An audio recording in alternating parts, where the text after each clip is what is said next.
Hello and welcome to the Leader Transition Institute's July 2021 training and coaching session.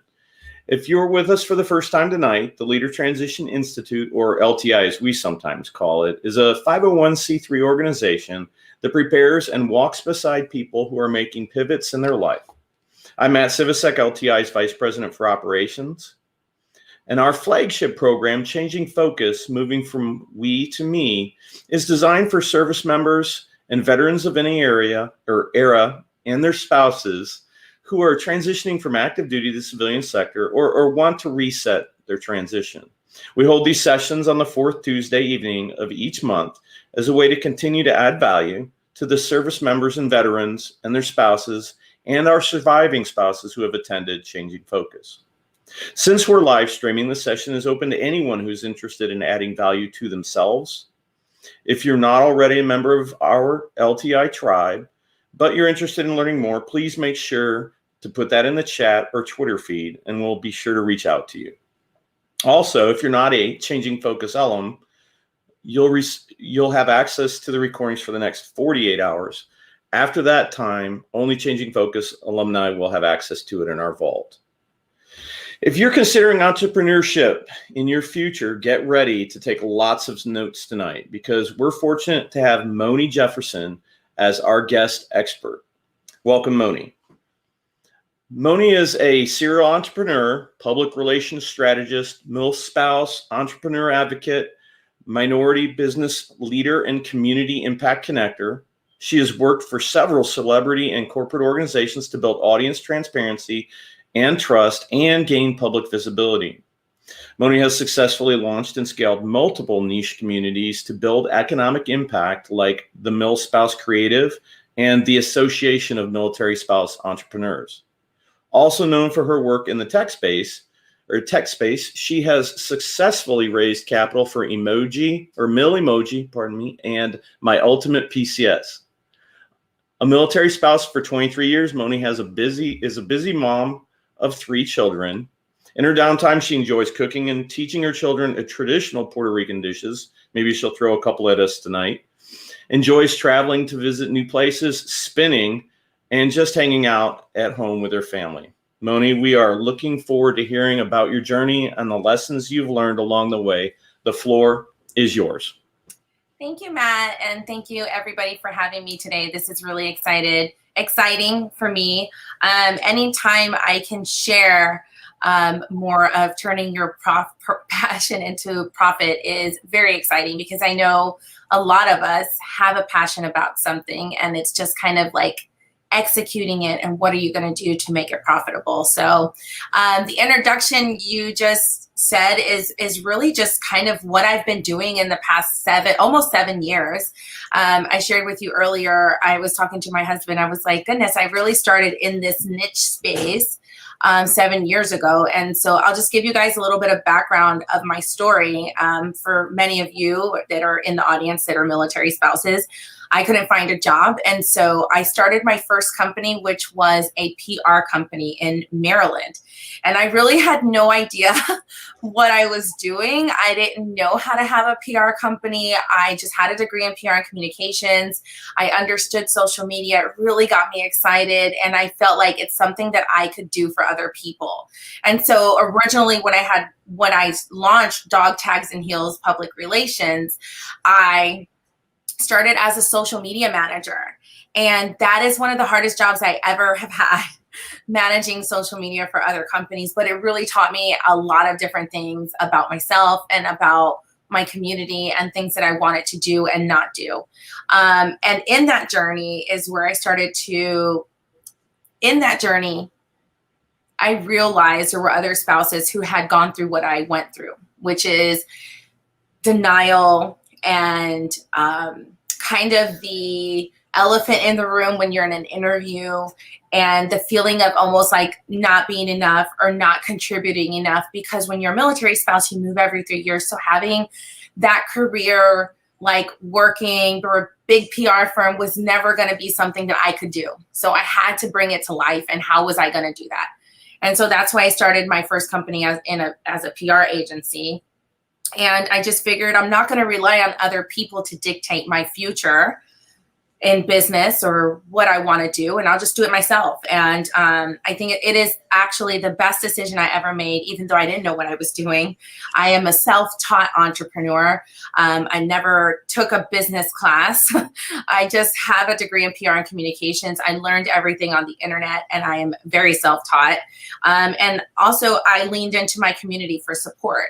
And then during that time, that's where I started to notice in our specific community of military spouses that there wasn't anything specific. This is probably about 6 years ago, specifically for military spouse business owners, like a place to network. There were a bunch of places for entrepreneurs.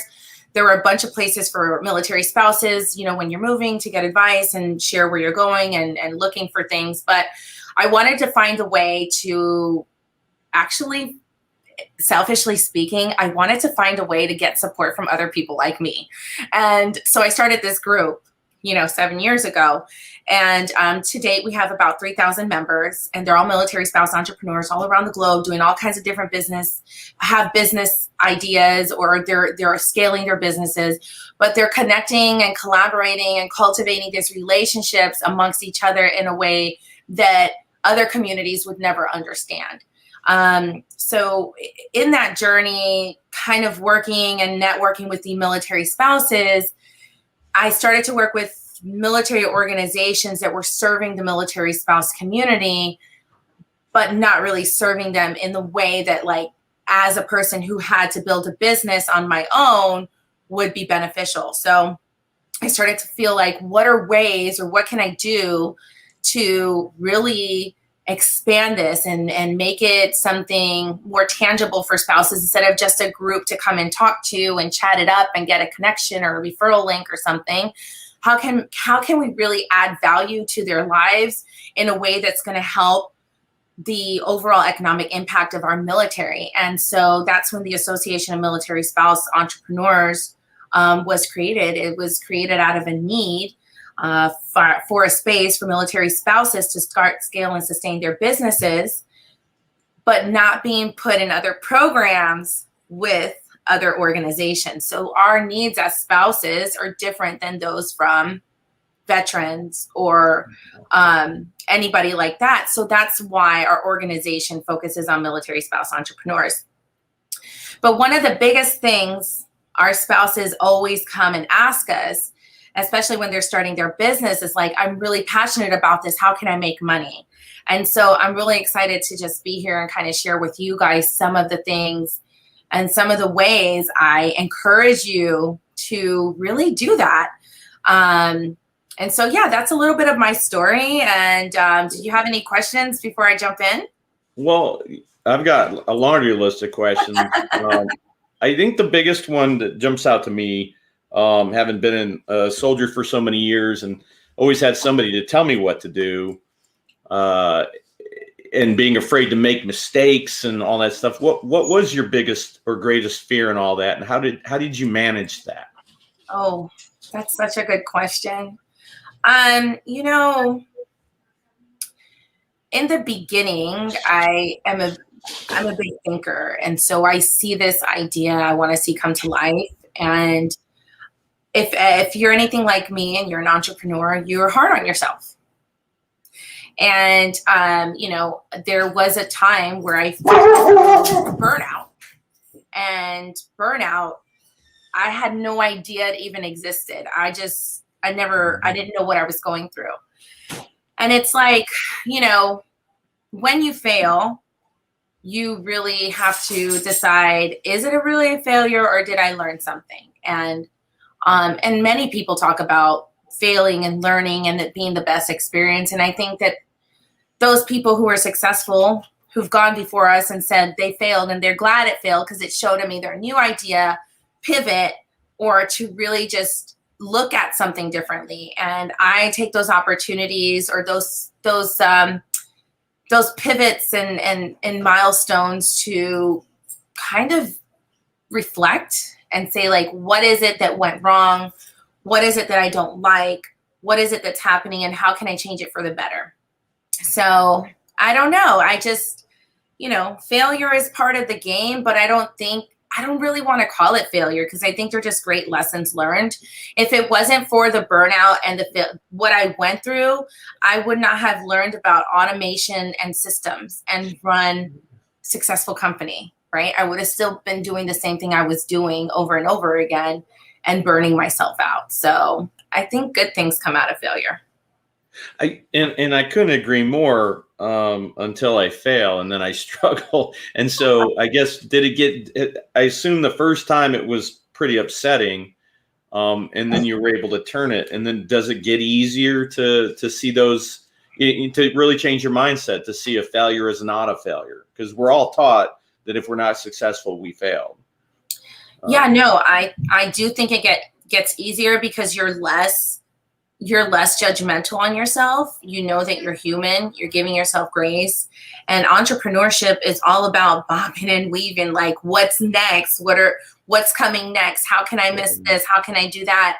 And I really think those are just opportunities to look at things in a different light and to make it work a different way. And a lot of times I think it's showing you that there's a better way or a different perspective to look at it. So I mean, it does get easier, in my opinion, it does. If you are failing on the same thing over and over and using the same thing, you might have to think about like really stepping out and looking at it and finding out what's not working and why it's not working. You know, that's why mentors are important. That's why focus groups are important. That's why SWOT analysis are important, because if it's not working, something's wrong. There's something that you're not pinpointing. You're not hitting a pain point. You're not serving a certain audience, or it's the system you have set up is just not productive. That makes sense. I'll hijack you again later after you start sharing what you came to share. But yeah, that's mine. That's my biggest challenge. So I figured I have the mic, so I get to ask the first question. All right, yeah, Moni. no, absolutely. So, you know, there's a lot of things, and I've been reflecting on this a lot lately because we've had to pivot a little bit at AMC as well. But when you have a passion, and I had this conversation with a mentor of mine the other day, there are so many people that are in your way, and there are so many obstacles that are in your way. What is important, I think, to remember is that those people's opinions and ideas are not part of your journey. It's not your job to make those things part of your journey. So if I would have listened to the people that have been naysayers or who have told me I wouldn't have the know-how to do something, or that it doesn't make sense. Why would people want an app to PCS? Or why don't you stay in your lane and do what you're supposed to do? Yeah. If I would have listened to those people, all of those experiences, all of the money I've raised, all of the people that I've been blessed to be around would not happen, it was all setting me up for now. So, I think it's important when you are turning your passion into profit that you really, first of all, decide that like other people's opinions of who they think you are and the things they think you want to do is not for you. That's their opinions. It's not meant for you to bring them on your journey, right? Your journey is what you want to do, and you have to want to do what you do every single day to be happy. So I want to just start that off there, because I know that there are some people with some wild ideas or some crazy strategies or, things that they do that other people may not think will make money or think that people won't use it. But there is a reason that you feel so passionate about it. And it's not your responsibility to embrace other people's thoughts about what your life, career, education, anything looks like. So with that, your passion, to me comes from an innate ability and feeling to do a certain thing without really trying hard. It's like something to me that it just makes you happy inside. Like there's just something about it that motivates you to want to make it better every single day. And that you want other people to share in it, right? So we are all good at certain things, but then there are things that we are all gifted. We all have certain talents. And some people don't work in their talents. They work at what they're good at doing. But I think that if you have a passion for something and you really treat it as a business and not a hobby or a side hustle or, oh, it's not really a thing, I know that you can really make it into a profit. But I think it also starts with mindset, right? Like, where is your mindset on it? Are you scared from judgment of others? Are you fearful that it won't work? Well, we wouldn't be human if we didn't think any of that, right? Like, that's just part of human nature, like insecurity and doubt. And it's okay to go through those things, but those are all mindset, and those are barriers that you have to get through to actually create a strategy to make it profitable. So, you know, with the app, I'll use myself for example. And I was telling my husband this the other day. I was like, I don't remember who told me this, but I had a full-blown PR agency, and I had some incredible clients, and I was making great money. And I started this app, and I remember somebody said to me, why don't you just like stay in your lane? Like, why would you create an app? And who's going to download an app for people to PCS? And I remember thinking to myself, like, how dare you have an opinion about the things that I want to do? Number one, why do you think that you're entitled to an opinion about where my life's journey and what I'm being called to do and people I'm being called to serve? Why you think that's your responsibility? And then number two, I remember thinking, I got you. Watch me, watch it. Yeah. And I did. I mean, the app has been very successful. We've had over 8,000 downloads. My co-founder and I have been immensely successful in it. We've changed people's lives. People have PCS with our app and done incredible things. And so, you know, it's been an experience, but if I were to listen to those people, I wouldn't be where I am now with the experiences in the community and the 8,000 people that are in my network that downloaded the app that I'm just grateful for. So you have to be willing to change that mindset. And until you change that mindset, I think you won't be successful because you're worried about what other people think, right? So, you know, in turning your passion into profit, that has to be your mindset. You have to be the biggest believer, the biggest advocate and cheerleader for what you're doing. I also think it's really important to tap into the gifts that you naturally have. And so I always tell people to ask your friends and family what you're really good at doing. And it could be anything. It's usually like the stupidest things, like making jokes, OCD, you know, like, or things about you that people think you're really good at it, like decorating or putting a scrapbook together or drawing or designing, or you dressed really well, you style, like all of those things are very much parts of things that you enjoy doing that you can make money from. So always look for that type of thing that you can do. Obviously, if you like to put outfits together, you can do that for somebody and make money. You certainly can. So I always tell people to like tap into that and then write down the things that you really enjoy doing and the things you really just do not want to do at all. What are you interested in the most? So you have your list from your family and your friends, and you have your list of things that you enjoy doing and things that you do not enjoy doing. And then you find people that need your solution, right? So I'm going to use my friend. She's told her for years to be a stylist. For years. I mean, she will make anybody look good. And women who work 9 to 5 in this corporate companies, they need somebody to go shop for them, to put outfits together for business trips and all these things. So I always told her, I was like, you should be a stylist. Like, you would make so much money. You would just love your job. And she just refused to do it, but she was really good at it. And then eventually she did it. Like, it took years, but she did it. And so you have to stop thinking of your what you're really good at as like, oh, it's just for fun, and figure out who can I serve with what I like doing. And so this was women, business women, who were too busy to go shopping and get their outfits and create traveling outfits or event outfits for conferences. And so she had to put a business plan together and start figuring out, how am I going to make money doing this? And so I think it's really important to think about those things when you have a passion, and how you're going to make the money for what you really want to do. Wow.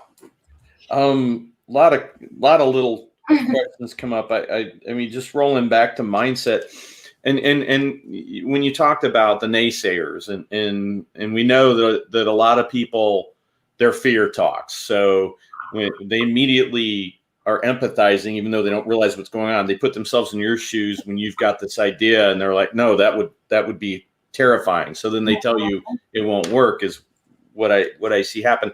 How did you get through that initially? Because I know having a good support system helps people.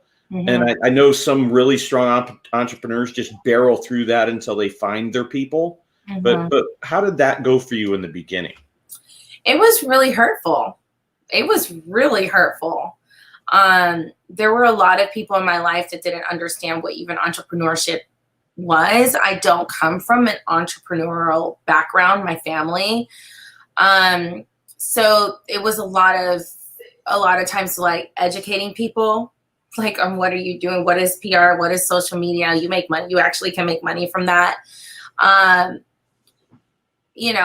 It was really hurtful. And those are the times where you have to really have a strong character and not rely on other people to get you through life, really, like their opinions. I also practice daily affirmations. So affirmations are a really big part of my life. This whole wall back here, like all of these little sticky things right here, those are all affirmations. I think that's really important. And I think also, just to remember why you're doing it. And you're not going to be for everybody, and everybody is not going to be for you. And that's fine. And actually, that's great if your product or service doesn't serve everybody, because you'll be more successful when you reach a niche market than a mass market, especially in like our saturated world of small businesses. The more niche down you can get, the better for your business. Okay.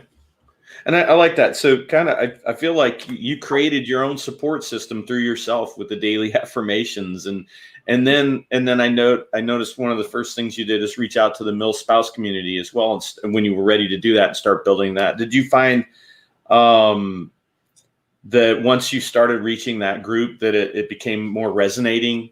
Yeah. Yeah, because I wasn't the only one with the same problems. But I think a lot of times it takes like one person to say like, I have a problem with this. Mm-hmm. And then other people are like, oh my gosh, me too, girl. Oh my gosh, me too, me too, me too, me too, me too. Right? Like, right.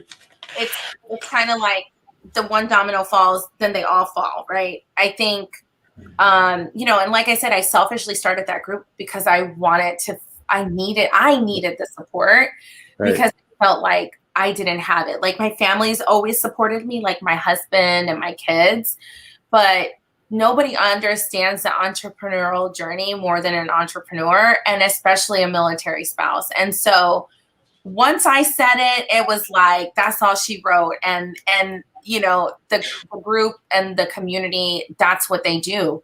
They get vulnerable and they get transparent and they share what they're having problems with. And then we have about 40, 50, 100, 200 people who are like, I can help you. I know somebody. Let me connect with you. Get on a call with me. You need to talk to somebody. Like, all of these different ways that the community just supports each other. So that's why it was created. I selfishly created it for myself.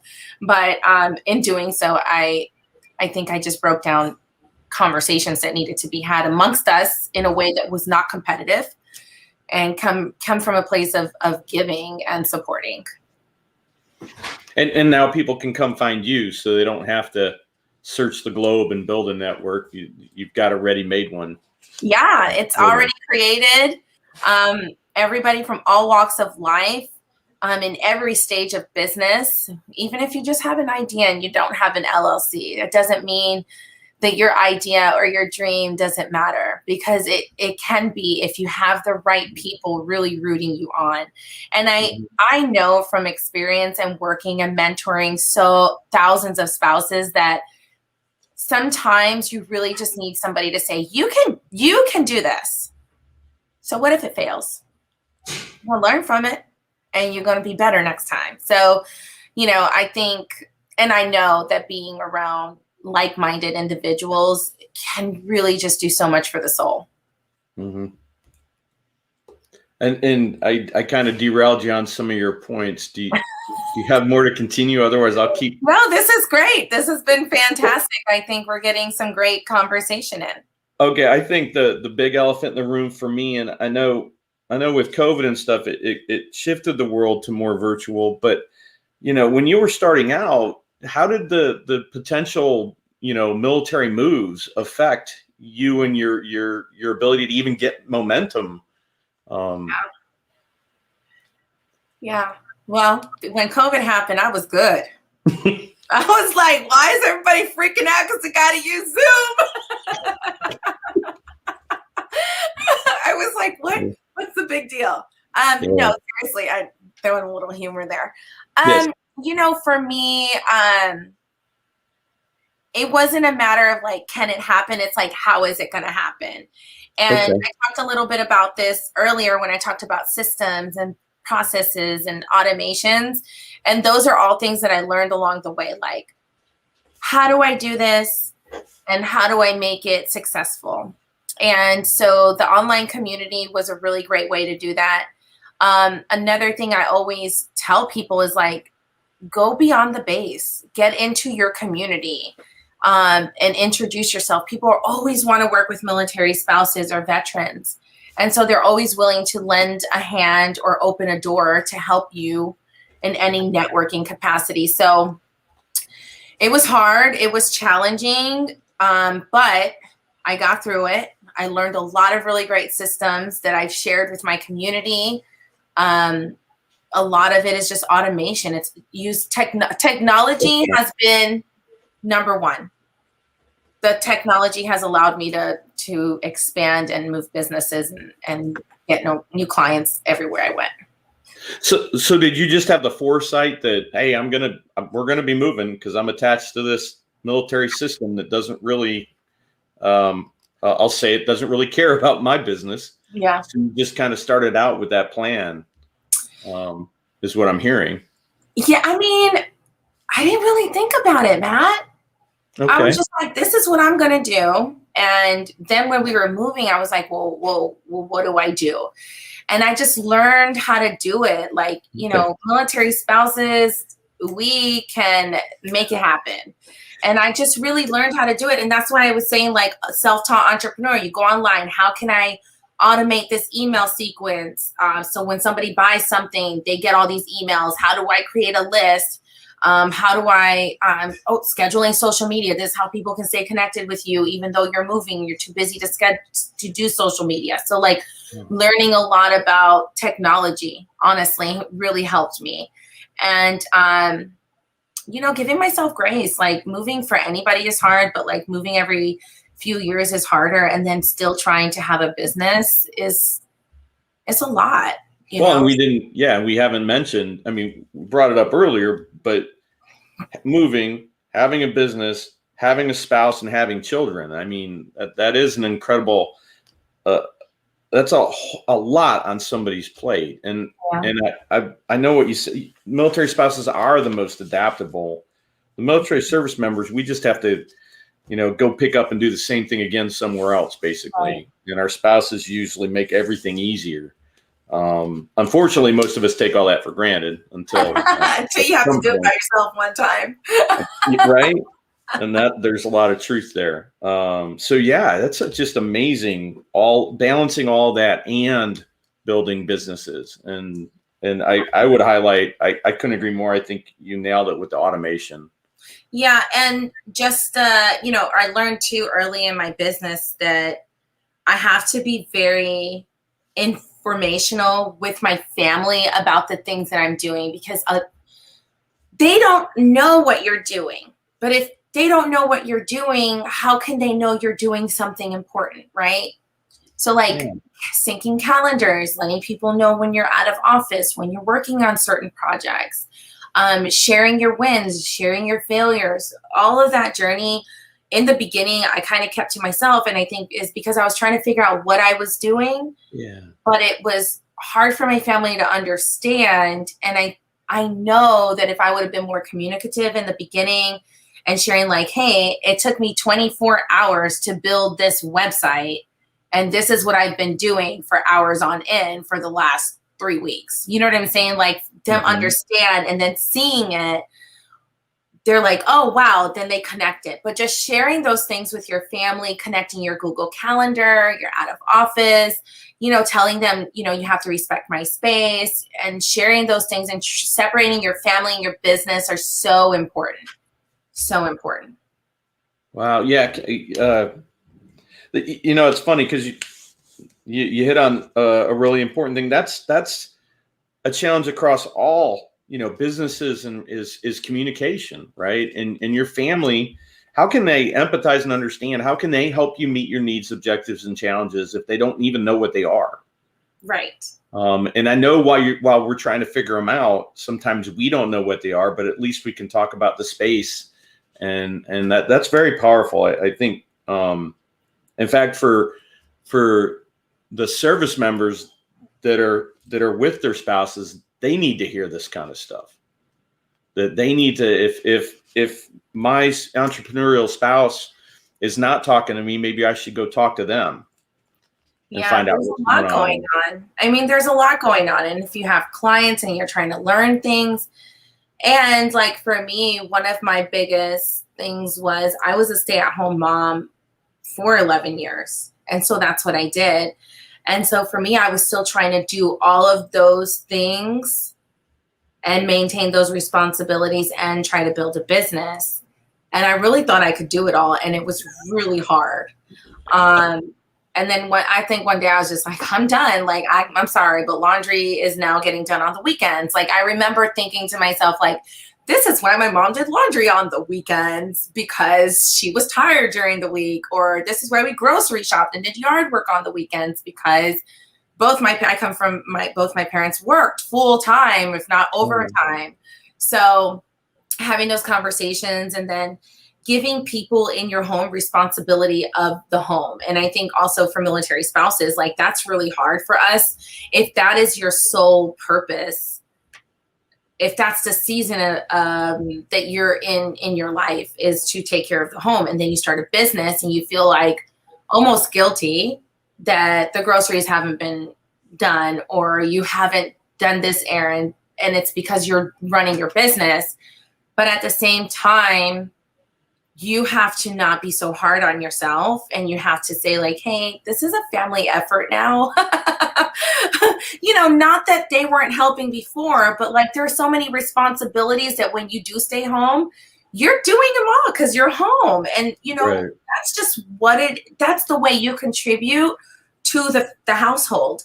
And so I just people started taking responsibility for other things, and we started to share more of a workload. And so I mean, there's a lot of transition with families who the spouse starts working or is trying to build a business. I was watching a video this morning. It was on Instagram, and I think it started at 4:28 a.m. and she's a military spouse with small kids, military members at work, and there's a camera set up, and it's literally for 6 hours, like her kids in and out her office. She's feeding the kids. She's getting up for snacks. One kid's crying, and she's working while she's still trying to take care of people and still trying to bring in an income. And I thought about that, and I was thinking to myself, I remember those days where you're like trying to wake up earlier than everybody else to get at least 2 solid hours of work in. And then you still realize the 2 hours is not enough. And so you have to do it in pockets of time while still caring for other people. So it is really hard. Did you find, not to get too personal, did you find a positive change to family dynamic when that was going on? Like your children were learning things that maybe you didn't plan on having them learn, but is at that age, but now, hey, they're doing it? Absolutely. So my oldest started babysitting, like at the house, and I started giving her like real responsibilities. The kids started to do their own laundry. They started to put away dishes. They started to do a lot more and contribute in more ways. And also, I think too, it really changes the dynamics that your kids are watching mommy work and work on something, So I saw that as well. And you plant little seeds in them, when you're home working and you have work ethic and you are doing certain things. And, they definitely have learned a lot. And now we have a well-oiled machine because it's been about 7 years. But it took a minute to get there. And it took a lot on my part, letting go of a lot of stuff. And I mean, it really did. I was like still trying to do everything. And the kids learned a lot, and I still think they're learning a lot. My kids are always trying to figure out ways to make money. I'm like, that has to be from me. Trying to give myself a little credit. All my kids look like my husband. So I'm like, they can get something from me. Wow. And my daughter works for my company. And so they see it. And I want to share, I'll share this video with you later, but it came up probably about 2 years into my business. I was like laying on the couch. I have a couch in my office, and my son was he was talking. So he had to be like 3 years old, maybe 4, 3 or 4. And he goes to me, he's sitting on one of those little tables, little plastic tables, little tiny tables. And I'm laying there, and he was like, you can't take a nap. You have to work for the spouses. Oh. And that video just like really hits home for me, because like my calling and my purpose in life is to really advocate for military spouse business owners. Like, I know that that's why I was put here, and to really break down barriers and to really create space and programming that is going to help them be successful. And so I look back on that, and I think he had to have been 3. And I was just like trying to take a nap, Matt. I'm like, I'm just trying to take a nap. And he's like, you got to get up, you got to go to work. And I was like, go to work. And he's like, you got to work for the spouses. Yeah. I think that's amazing. I love the concept of integrating your family and having them be involved in a part of everything. Because so often I think we tend to wall ourselves off, which it gets in the way more than it helps. I think being able to show your children how to develop a business. I mean, I can only imagine what it would have been like if I'd had that opportunity. So that's very powerful. Yeah, it's been a journey. It's been quite the journey, and it's only been 7 years. I'm just like looking back, like, this is crazy. It's just having these conversations in the last few weeks have been really eye-opening as to also like how the community has just like been such a support system as well. And I think a lot of that is being super transparent and like what your needs are, and with your family, making it all work, showing where you're weakest at, finding people to come in and help you where you're weakest, and you do what you're good at. And that's what my spouse does for me. He knows what drives me nuts, what I can do, and he takes things off my plate, and we just work cohesively, and we respect each other's calendars. And I feel like in the beginning, because I wasn't sharing as much as what I was doing, it was really hard for him to get a grasp of like, are you just hanging out on social media all day? Like, what is it that you're doing? But like really showing him like, hey, I'm networking, I'm meeting people on LinkedIn. This is a community. Like, this is how I'm going to build my brand. This is how I'm going to build my reputation in the space is a trusted person and a person to support the military spouses. So it's true. And the kids know too, like, they get it. They've been here the whole time, every single thing, keystroke, crying in my office, screaming, yelling, happiness, you know, they've been here, and they are the biggest encouragers too. When things happen, they're always like, it's okay, Mom, everything happens for a reason. Or they'll say an affirmation, and I'm just like, mind blown. Wow. Yeah, that's incredible. So you talked about exciting and upsetting at times. So what was like the most satisfying moment you've had so far? Oh man. Ah, goodness, that's a good question. I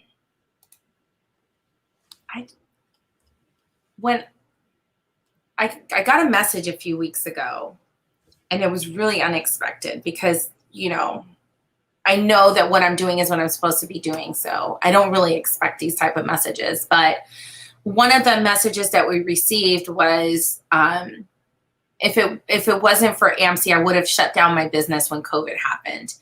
And that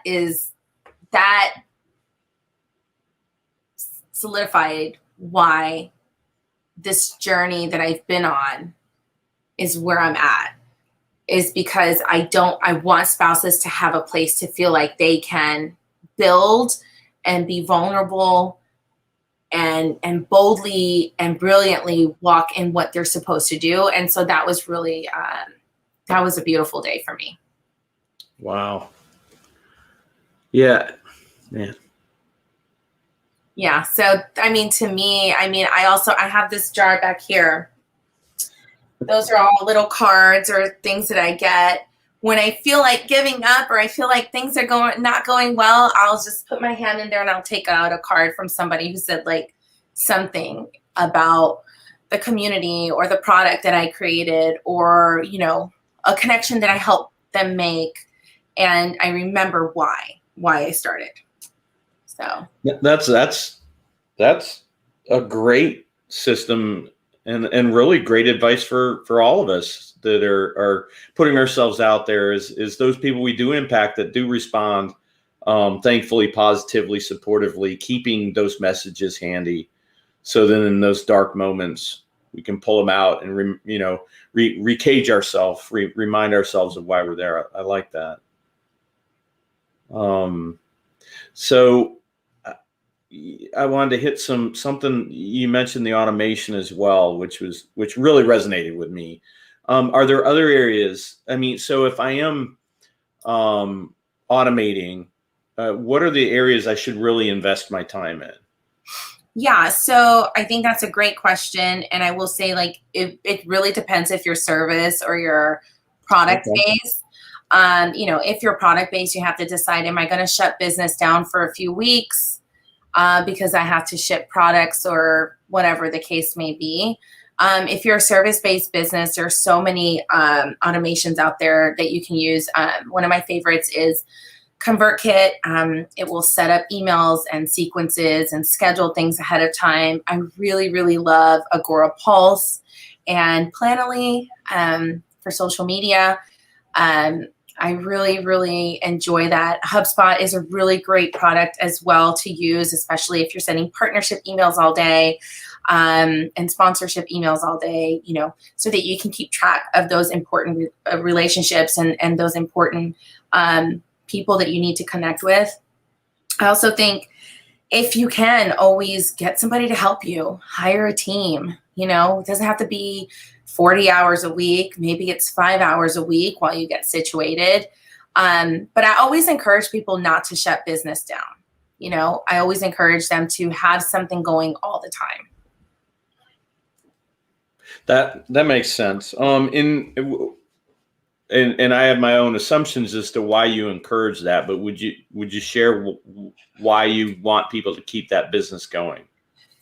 Yeah. So, the internet is saturated, right? People are being sold to all day long, but people will buy into people. Okay. And so you have to stay not relevant, but you have to continue what you're doing online. You have to continue to show face, talk about your product, talk about your service, so that people don't forget that you are there. You can't just come around when you're selling a product. You have to consistently be putting out content, information that is valuable to them or that they would benefit from. So, it's a like, no trust factor. You don't want to disappear on people for 3-4 months and then you come back and you're like, buy my product. You don't want to do that. You want to stay relevant. So, scheduling your social media is very important. Even if it's 2-3 times a week, 1 live a week, something like that is so important. You don't want to lose face. And also, if you have an email list, you want to let people into your world, into your conversations about what you're doing in your life. Like, hey guys, I'm PCSing. These products might not be available. When I come back, they're going to be available maybe with a 10% discount or something like that. And just consistently schedule those things ahead of time. If you sit down and you schedule ahead of time, when you get back, you won't feel like you've been missing out on anything.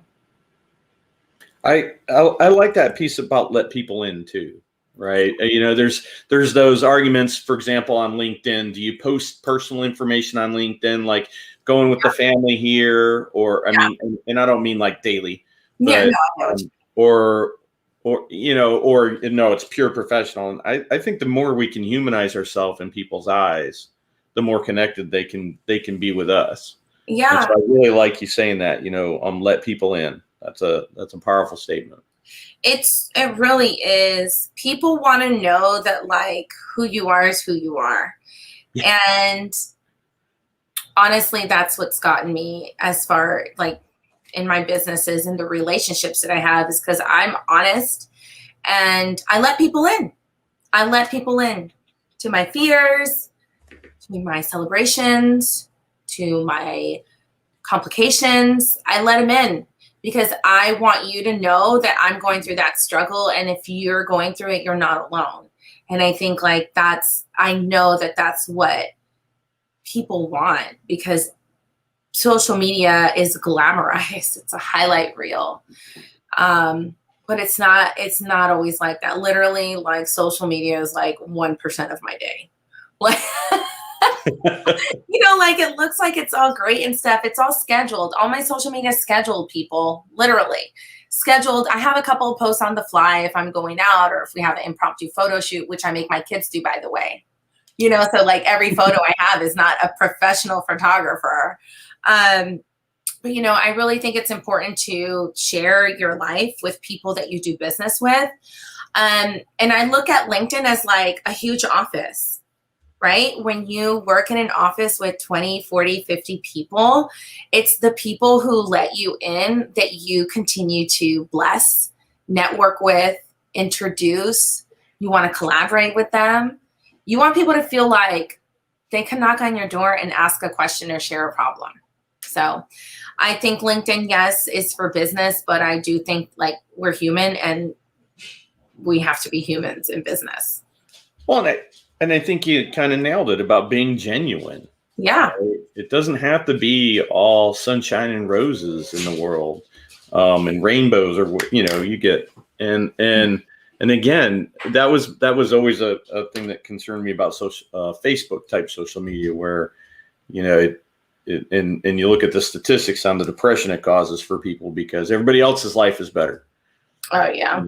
And I think that connectivity, I would rather talk to somebody that felt genuine than and I'd rather work with somebody. I'd rather hire somebody that's doing that. And it's funny, you can still plan your social media and have it be genuine. That's not disingenuous to plan your stuff out.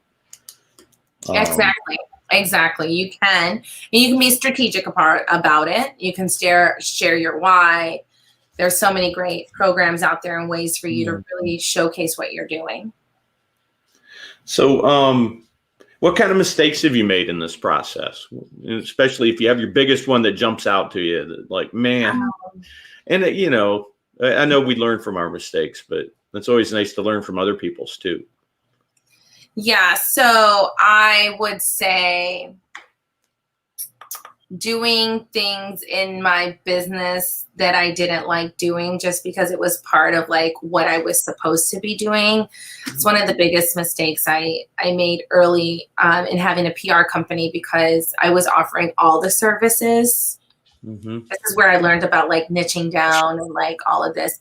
I was offering all the services to all the people.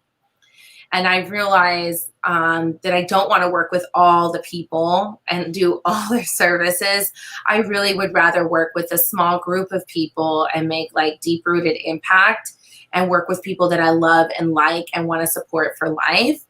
And I don't want to do things that I don't want to do. That's why I started a business. But I think it took me doing some things that I didn't like, that I was resentful for, that I didn't charge enough for. That's another lesson I learned, not charging enough for your service, because you want the clients so badly and you want to make that monthly revenue goal and all of that. And then you realize you just don't do your best work. So not charging what I should have been paid was another big mistake.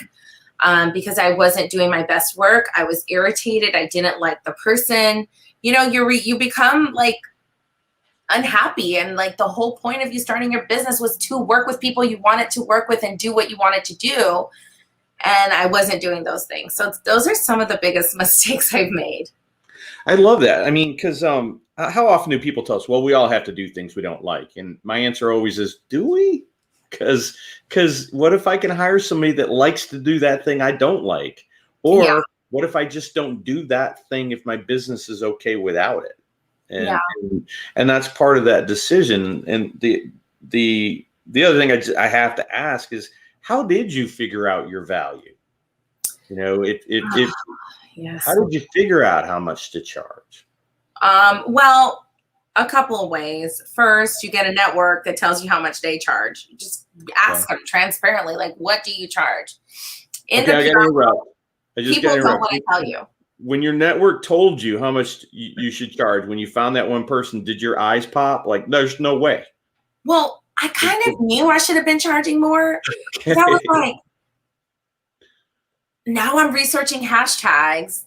I'm doing this, I'm doing that. But as I was going, I was learning all these things. I was like, oh, the next one ain't about to get me. I'm gonna make sure I add this into it. Oh no. And then I would do that and I'd be like, oh my gosh, this has to be like $500 more, $250 more. So I learned that by talking to people. I also learned by going through the process and seeing how much time it takes to execute. Because a lot of what I was doing was execution. So I was doing strategy and execution. Now I only do strategy. I like, you know, up until I started AMC, I was doing just only strategy. I only do strategy now. Execution takes way too long. So learning how many hours. So I think it's really important for you to find out what the hourly rate is for what you do in the public sector. Okay. So that's number one. Find out how much people get paid to do what you do. And then you need to base that off of experience. And if you have clients and what the success rate has been, I think that's important too. Anytime you can add testimonials or anything to what you're doing, that's when you can really start bumping prices up. So you have to have like an hourly rate based on your experience, how many hours it takes you to, like, let's just say, write a press release, and then you calculate that. But never always, and this is another problem, people forget to add and allocate how much it costs to run your business. So I'm talking about internet, programs you use, systems that you use, all of those things you have to include in what you want to make every single month. Those are all things that I learned along the way that like people just don't tell you. Right.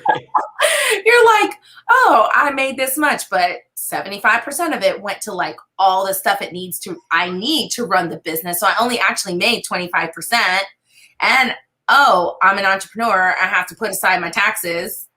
Like, these are all things people don't tell you. So really you only made 10% of what you just brought in because you didn't calculate properly and allocate all of that forecast. I love that you brought up taxes too, because that is one that shocks those of us who are indoctrinated into the military system. If they take care of all that for us, pretty Yeah. much. We forget. And some of our spouses just fall into that system naturally. And once we've been out of the working world for a while, not to mention most places, if you have a job, they take care of it for you as well. But when you're your own person, you're your own business. Yeah, You have to do it. it can sting the first year. Yeah. Did it get you the first year, or were you? No, it actually got me the 4th year. Wow. So, that's when I like really, started making some good money. And then I was like, wait, what happened what happened? And my accountant was like, you didn't pay any quarterly, like you didn't pay taxes at all. And I was like, what? But I didn't see it up until then, because of the way everything came out at the end of the year, and I wasn't making as much of a profit as I would have liked. But then when I actually started making a profit, then I got taxed on the profit, and that really sucked. Yeah, I can imagine. Wow. So what, that sounds like, was that a hard lesson? What was your hardest lesson then?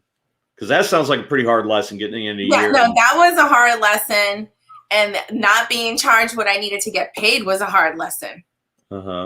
Because I needed to find out how much I was getting paid. But I was literally doing work for people at 25% of what I should have been charging. Wow. Yeah. But then I was able to build my portfolio and show the value and show the metrics. And then I landed some celebrity clients that paid me way above my worth. And then that kind of set the stage for the rest of my PR agency up until I launched AMC.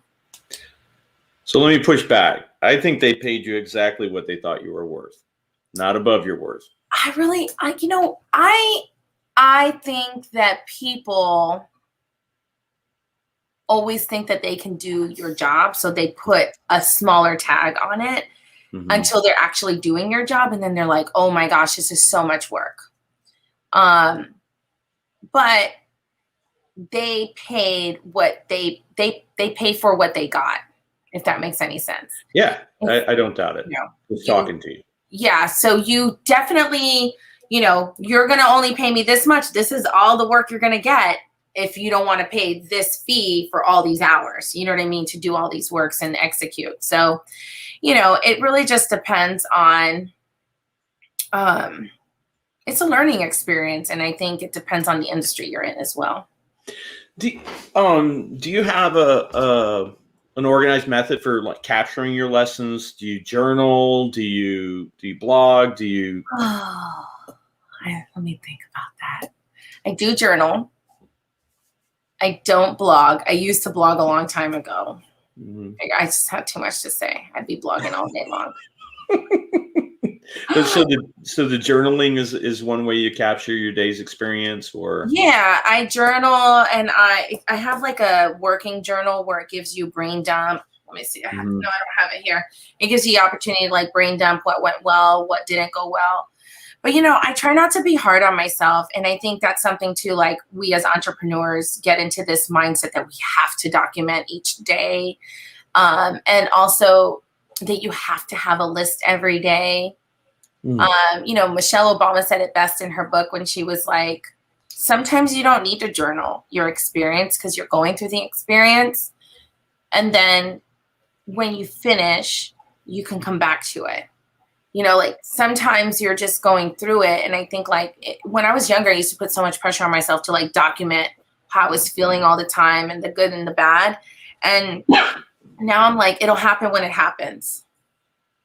You're internalizing a lot of the things that you're going through, the experiences that you're having, the people you're connecting with or not connecting with. And I think it's more powerful when you have something to say that's about your experience and like trying to let me write down this conversation and it hurt my feelings and whatever, where like you can really have a moment to process that and come back to it and have that conversation with yourself about this happened, this was not great, but I learned this in that experience. So there's a lot of guilt for we put guilt on ourselves for not Mhm. journaling every day or documenting your business day. And I ain't gonna lie, I have a planner. It's a quarterly planner. And I'm in what are we in our second quarter of the year? Yeah. I just started the second quarter of the year planner. Okay. We're at the end of the second quarter of the year. Before I would be hard on myself. But sometimes like during the week, that one day, I use it for 2 days to if I didn't finish some tasks or if I have notes, you know what I mean? Like, I think we put too many standards and what society says good journaling is and good documentation is. I think your experience is your experience. And I think it's more powerful when you really have something to say than to just check the box. No, I just wondered how you kept track of your lessons learned and I probably need to write them down, really write them down somewhere. I know I have journals of them, things that have happened. I have tons of journals. You'd have to read through 10 years of journals. But yeah, that's the one that always got me on people who journal every day. I sit there and wonder to myself, are you really going to go back and read those volumes? And how are you going to find? And there are people who do it really well. So I'm not going to some people are really good about it, but for me, it's. Yeah. I thought about that the other day because I have right behind me, I have a whole thing of journals, and they're the old ones. And I was like, somebody's gonna go through and read this. It's probably gonna be one of my kids and be like, "Man, mom was crazy that day. A really bad day that day," or you know what I mean, You mentioned Michelle Obama's book, so that just struck me. What are you reading right now? What book? So I'm actually I took a break from reading this month. Okay. I'm listening to a lot of podcasts. I go through these spurts too, and I think too, as business owners and entrepreneurs, there's all this pressure to read all these great books so you can be a great leader and a great business person. But I think once again, we put too much pressure on ourselves to be the perfect leader and the person who reads all the books to make you the best business person. But I did pick this one up the other day. I picked this up, Grit. Oh, Grit, yes. Yeah. So I haven't read this one right here. And then these are on my desk, by the way, because I just picked them up. The Resilient Factor. Okay. Let's see if I can goes with Grit. Yep. Yeah. So I picked those up, but right now I'm binging on murder podcast called Crime Junkie. Okay. So just to give my brain a break, I really think that as an entrepreneur and a visionary and a person who is creative, I think your brain needs that rest, turning it off, so that you can turn it back on and be re-energized. And so I will take breaks from doing that. So it always trips me out when people are like, I read 20 books. I'm like, oh my gosh, what?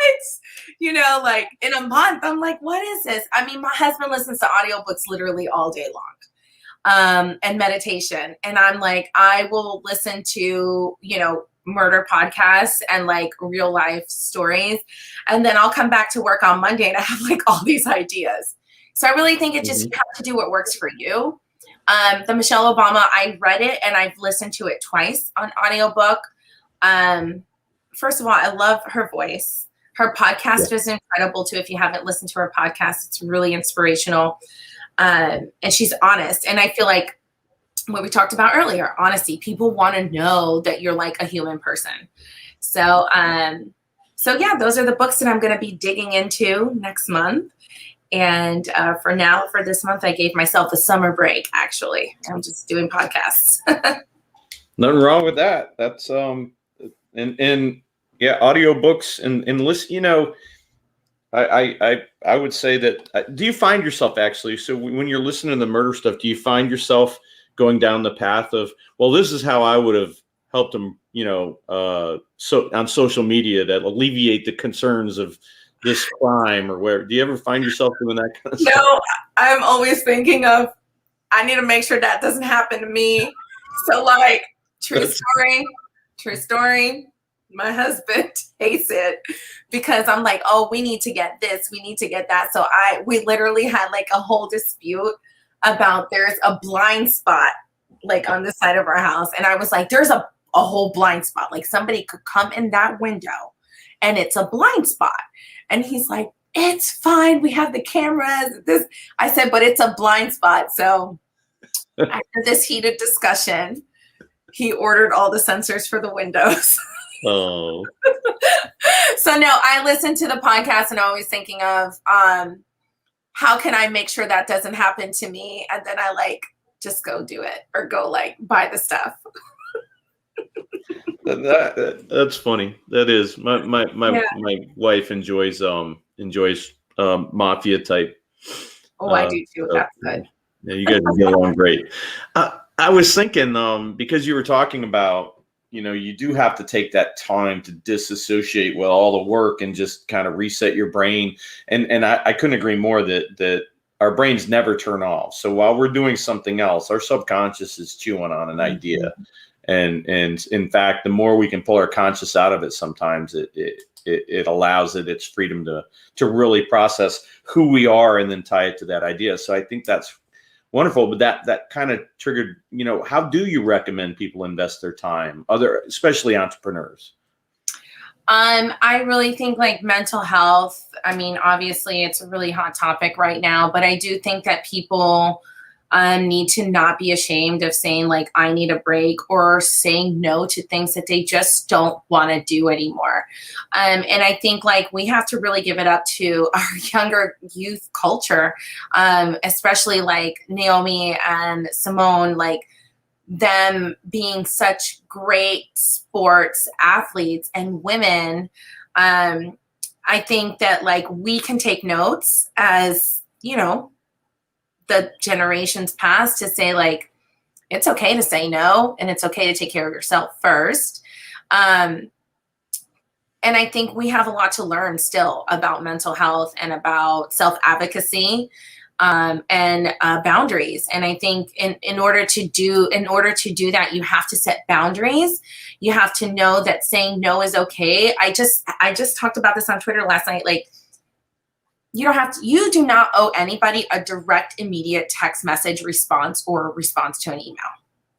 We are in the era of immediate gratitude, like need, respond right away.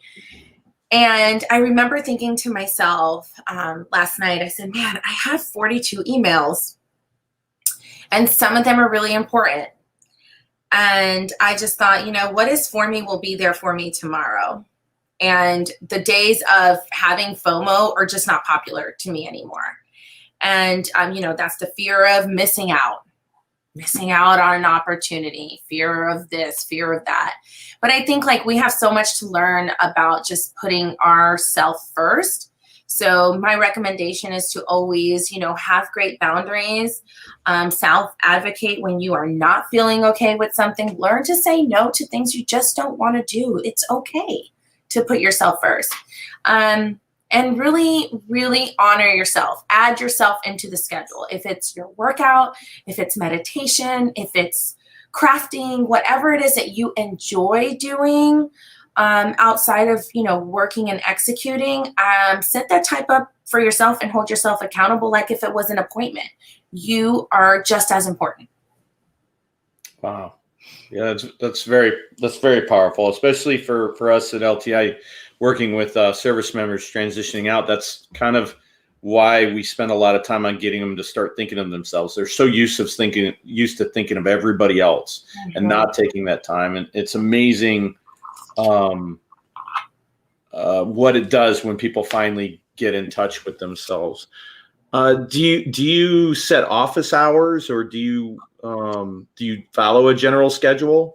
I do. And that's really, really interesting that you brought that up. I have been praying over and thinking over some ways to not only be more productive for myself, but like my team. How can my team be the happiest and the most productive? And so I have been reading some articles on productivity and like the 4-day work week. and the less hour workday. And I know for me, I have never worked a full 40 hours a week because I just have created that type of lifestyle for myself. But with AMC, you know, we get really busy. And so there are weeks that we're working five days a week and we're working 8 to 5. And I'm like, what are we doing? Why can't we be more productive with less time? So I do set up really strict work hours. During the summer, I take Fridays off because I want to have a good time with my family and it's summertime.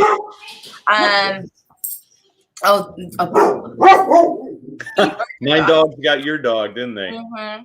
But yeah, I think that, you know, you have to set office hours. I think you need to be really honest with yourself. If you are tired one day and you just can't get it done, you just can't get it done. Another day. Okay, that's enough. Mine are going to start in a second. So I think that is really powerful, and we could spend a whole discussion on the 4-day work week and less, and I love that your response to when the weeks get long is how can we be more productive in less time instead of how can we just keep doing more, and I you can tell me if I'm wrong, but it was always my vision that a lot of entrepreneurs would think that they just have to work themselves to the bone and if they're ever going to get this thing started. Did you find yourself doing that at the beginning, or did you again give yourself some space and grace? Yeah. So, okay. Yeah. So I think there are like periods. Oh my gosh. I'm sorry. Give me 1 second.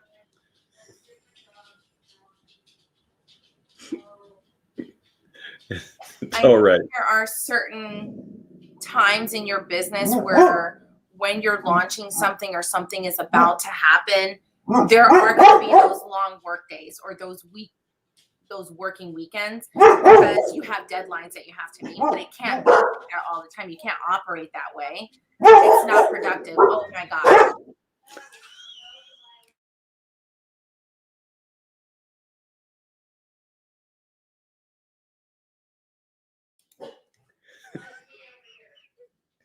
I'm sorry, I can't stop laughing because mine are going now too. So I think like there are going to be times in your business where you're working like that because you're launching something, you're about to execute something really big, but it shouldn't be like that all the time. You should be giving yourself those breaks in between to not work that way. and do you try? Did you find yourself working to hold yourself accountable for that? Okay, fine, I'm going to work all weekend, but then I'm taking off 3 days next week, and I don't care what pops up. Or have you been able to? Yeah, and those are hard too. Like when you're running, the business, it's like, do you really get time off? It's always that. But you do if you're going to be on family vacation the following week. I mean, I'll work on a Saturday, a full day of uninterruption. The husband's home. I need to get all this done. Right. So when we're on vacation, I'm not stressed out about this one project or whatever. So I think that I think it's really healthy to be honest with yourself about the things you can get done and to be realistic that you are going to work weekends as an entrepreneur, but you need to know how to balance that. And it can't be every weekend and it can't be 12 hours a day. It needs to be balanced, and the projects needs to have breaks times in between, and you need to rely on other people and delegate work so that you're not so stressed out. So yeah. Okay. So well, makes sense to me. I know the military is really good at getting us to just work until we drop and not a lot of management. So, yeah. So I love that you acknowledge that and shoot for the shorter work week, and because the research is there, I would agree that I think when I spent time with McKinsey, and I wasn't working for them, but with we had McKinsey, which is a consulting firm, and one of the things that jumped out was about 6 hours of productivity consecutive in a day, and then after that you start hitting diminishing returns. Now you can go reset and come back later. There's other things you can do, but and then trying to keep it down to a few days, 4 days a week if you can. Mm-hmm. So that's awesome. So you're on the leading edge of that as well. Yeah, I read an article. Well, so I was listening to A1, which is on NPR News. They were talking about the 4-day work week. And I think it was like the founder and CEO of like Coca-Cola and some other companies. And I really like that. And then the creator of Spanx, she was talking about having a less, get to work at 10:30 to 3, get your work done and go do the rest of your day. Be home for dinner, but then also be able to get in a workout and drop the kids off at daycare at a decent time, not at 5 or 6 in the morning. So yeah, I'm leaning more towards that. I think that's kind of our reality right now too. Great. So I guess this kind of goes together for me. I was thinking about what's your favorite part of being an entrepreneur. Then I'm kind of bouncing around on what's been your greatest inspiration. So let's kind of merge.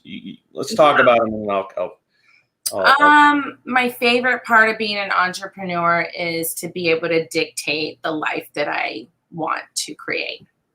Right. My biggest source of inspiration is being able to pay for things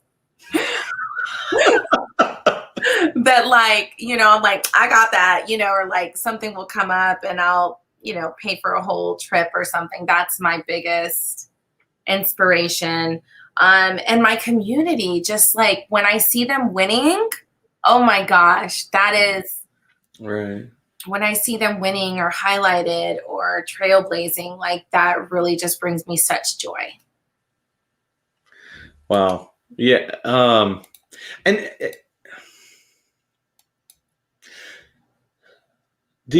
how does leadership work for you in your organization? Because you have people that are working with you, and so you're an entrepreneur and you're in control of your life and your schedule because you've created all this. How does that permeate down to your peeps, if you will? Yeah, so we all work in different time zones, obviously, and all of us are different stages of life. Some of us have babies, some of us are PCSing, some of us are getting out of the military. And so I just have the hours set up like 9 to 5, respect people's times, schedule. So we use automation. Don't send emails to people on the East Coast at 10 o'clock at night because, or, 8 o'clock at our time because it's 5 o'clock your time. Just being honest about being available and unavailable. Setting deadlines of when you want things to get done so that you're not asking for things at the last minute. I think that's really important as well. So yeah, that's how we roll at AMC and, our team. We're West to East Coast and we have some chapter leaders, Oconus, in Hawaii. I mean, we have people everywhere that do different things in our organization. So we just have to be super flexible. And in return, we ask that they give us the same grace as an internal team. If they need something or they're having issues with their membership, we just let them know like, hey, we'll be with you within 24 hours. And so just really setting up those availability times and letting people know your schedule is really important.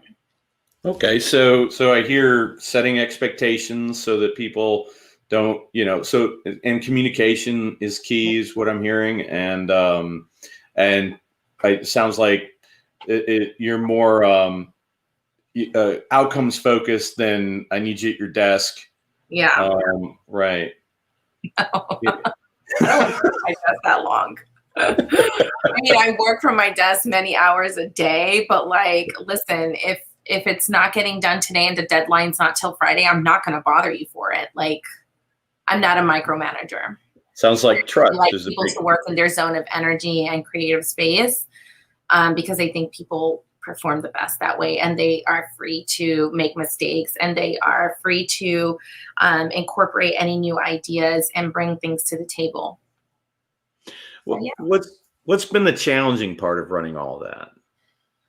I think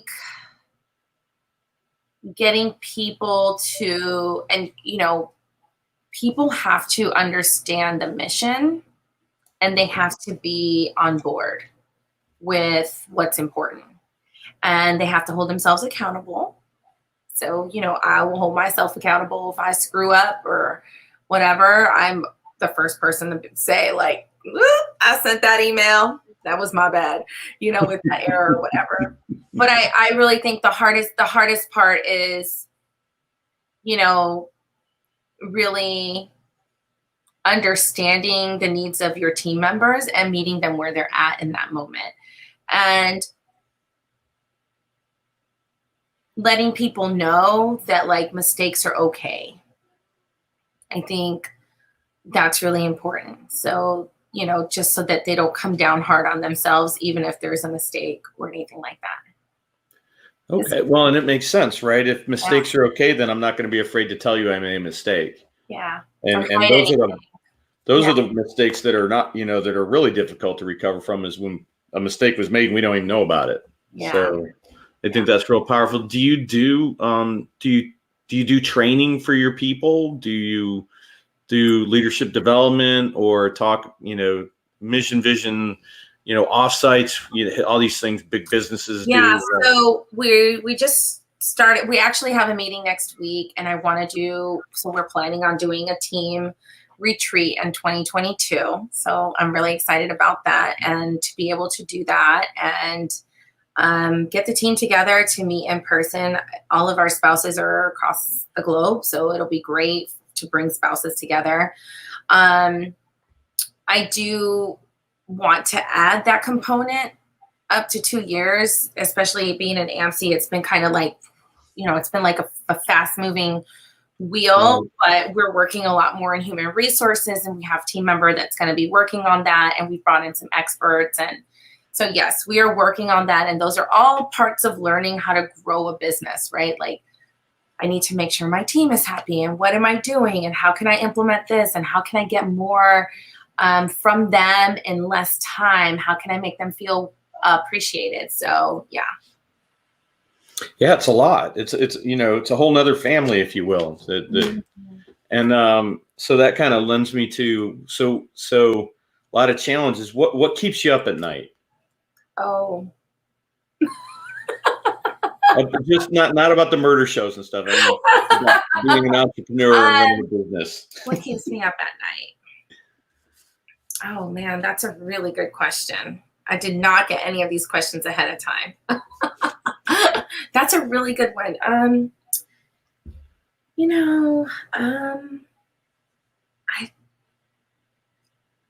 trying to think what keeps me up. It would really have to be just perfecting the program. Right now it's about like how to make the program better, make sure that my members are happy. Little things like, oh, this is not edited properly, or that's not done, this social, like things like that they don't bother me, don't keep me up at night. What keeps me up at night is what I'm doing enough, and how can I make it better, and how can I reach more people, honestly. Yeah. Wow. And that sounds like your passion to it, right? Your passion is to reach people, and that's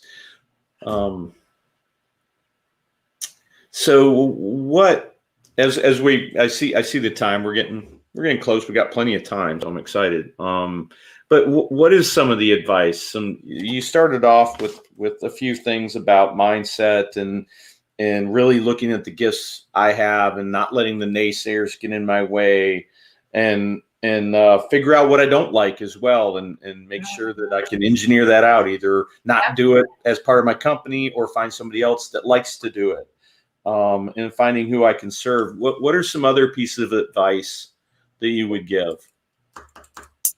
Oh man. If it's your idea and it didn't work, it's okay to scratch it. Okay. I have to come at it from a different angle. I think a lot of times people stay in business or they keep doing the same thing because they started it. So they're like, oh, I started it, so it has to finish this way. It really doesn't. I think it's okay to pivot. And those are moments of vulnerability where you have to realize that it didn't work. What didn't work about it? okay, we might take these 5 or 6 elements from it and then incorporate it into this new idea. And I think people don't want to give up, but I have failures. I had my first app. I actually have 3 apps. My first app, Cam, it was a filter app, and it was for the military. You can put military lingos and things all over your photos, and then you can put it on social media.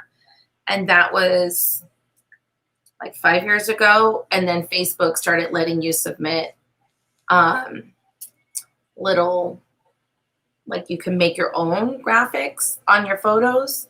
And so that business kind of went nowhere after that, because then people were able to create their own designs and put it on their photos on social media. So they didn't need my app anymore. So, I mean, that was a failure, but not really, because I learned a lot about developing an app, the process of developer versus coding versus native versus like designing, and how to market it, how to raise money for it, how to get partners for it.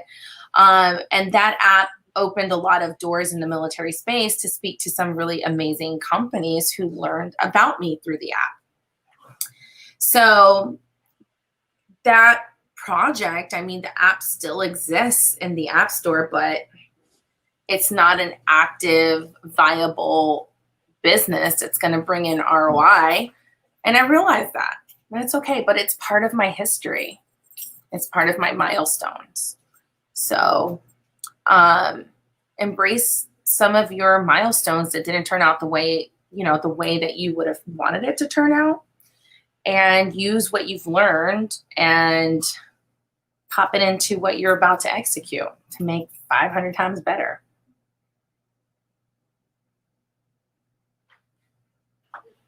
Oh, I lost you for a second. You're back. Oh, my internet. Okay, can you hear me? I can. Can you hear me? Yeah, so just to make it better, so you have to go through those milestones of failure, or not even failure, just lessons learned to take those different things and implement it into what you're doing new. And that's what I heard. You had something that didn't work out. You took the parts that were usable, the lessons you learned, and you pivoted. Like you said, I love that. Do you recommend for people to be looking out in front and forecasting and looking at trajectories? And if it is looked like it sounds like in the app, you could see the trajectory was going south instead of north. And I assume you did an assessment. Can I turn this trajectory around? And once you said, no, I can't do it, that's when you're saying, it's okay. Take the lessons, move on to something else. Yeah. I think the ability to do that, I think that is very much part of the entrepreneurial spirit, right? Mm-hmm. Keep trying different things. If they don't work, it's okay. Something will. Mm-hmm. It's that abundance mindset that there's opportunity everywhere, and I can take my purpose and turn it into profit. Mm-hmm. True. And that's what I've done. And most of them have been the connections and the support network that I've built just from that one app. Because there were lots of people who were interested in having a conversation with me about it, and I raised money for it, and I was at multiple events. And then I created another app, and I had my PR company, and then that's just how that all expanded in the military space. It was like one thing after the other, and then we launched My Ultimate PC, or Millimoji, which is still available. It's a text messaging feature sticker app for our military families, and then Millimoji, Milcam, which was incredible. That project, when I say like creating that app was like, and working with Maria was like one of the funnest things I've ever done. Like, her energy's infectious, just talking about the PCS process and making it into a positive situation and bringing it to life was beautiful watching it. So I personally don't code, but I had the idea. We hired designers for all of these apps, and they created them. So all of those things that I learned from the first failing app up until, My Ultimate PCS, I learned so much, and I'm really grateful for those experiences. Wow. So yeah, it sounds like you could not only teach us about being a business owner and entrepreneur, but even some of the details of it, like making apps and other areas. Maybe Yeah, I can't that's teach another. you how to code, but I can teach you like what to watch out for and what not to do and like tricks and stuff like that. Yeah, how to find coders, right? Some people don't even know where to start. You So I know, think and even nowadays, you don't even necessarily need coders because there's web-based apps that you can just, you yeah. literally just, like all of my apps are native built. But Mhm. up to 2 years ago, now they have the web apps that you can get on your phone that work just as well on your phone that they do the internet. How times evolve. And Technology. I see our time, so and being respectful of your time, that would be the last thing. Yeah. When it comes to evolving as an entrepreneur, do you have any insights on that? Absolutely. I think your journey is nobody else's journey. And it's really important as an entrepreneur and a business owner and as a person in general to not compare yourself to other people, their successes, their failures, or whatever you see on social media. I think you're an evolution of your own, and you should look at the things that you've done to bring you to where you are or where you want to go. Yeah, I really think we get stuck in that mindset of like a cross comparison, you know, and there are a lot of people that say they do certain things, and then you get the opportunity to speak to them and be in their space, and you realize it's not even what they put on social media. So I say be your own superstar. Look at your evolution as history in the making and not worry about what other people are doing. Stay hyper focused on what your mission is and continue to move forward, even if there are things happening around you that you want to be a part of or involved in. Create it yourself and find a way yourself, and believe in who you are and what your mission is. So Wow. I think if you do that, you will sleep well at night, and and you'll look back on your life's work, not how much money you ever made or however many speaking events you've been invited to. But I think you'll look back on your life's work to see like how many people did I deeply impact and how did I impact their lives with what I created and what is my passion. Wow, Moni. That's it. No, that's powerful. Thank you. Thank you very much. And I really I want to thank you for an incredible session tonight. It really was a privilege to spend this time with you. I know. I really do have tons of notes that I've been writing down. I had a small sheet to write on, and I normally try to type. Anyway, it's going to be a great process tonight. So I'm sure everyone else does too. And actually, I wanted to put this up. This is the link for the Association of Military Spouse Entrepreneurs for your website. And how do you say AMSE or? No, so I created just an acronym. We're military, AMSE. AMSE. All right, cool. That's what I would have said, being military for that long, but I wanted to make sure. So definitely, if you're a military spouse, make sure to check out AMSE, and also make sure to check out the LTI events page. I'm going to put that up right now. Let's see, there we go. All right. Yep. Check most of our events for the rest of 2021 are there for now. But we'll be adding more in the next few weeks. So make sure to come back and see what's new on a regular basis. Make sure to reach out to us in the chat if you have any questions about Leader Transition Institute or changing focus, moving from we to me.